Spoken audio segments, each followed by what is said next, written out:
Boom! So, kayo pala yan. Kamusta kayo dyan, mga kaibigan? Ako nga pala ulit ito, ang boy kulot na nag-iingay.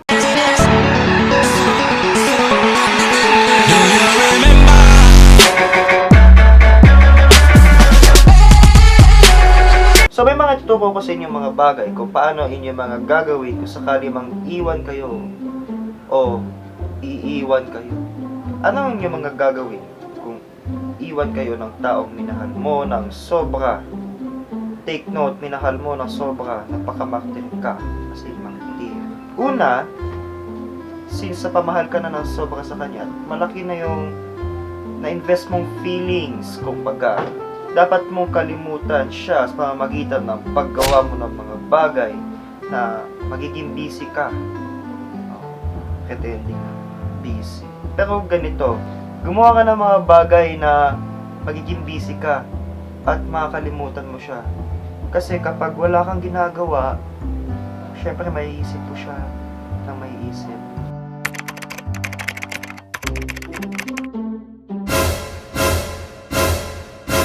Hindi pa rin ako makamove on.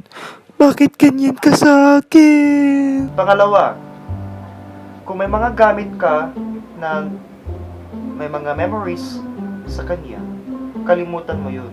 Paano? Itago niyo yung mga gamit na nagpapaalala sa kanya. Facebook na nga lang ako.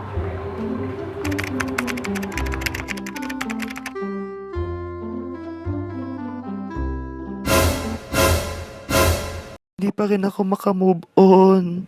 Bakit ganyan ka sa akin?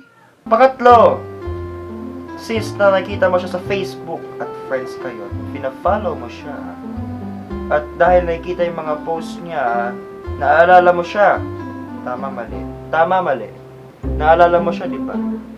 Dahil sa mga post na yun, nakakapagbigay yun ng mga balakid o mga hindrance para makalimutan mo siya. Ang dapat mong gawin, i-unfollow mo siya sa Facebook. Huwag i-unfriend. Unfollow lang. Unfollow. Unfollow.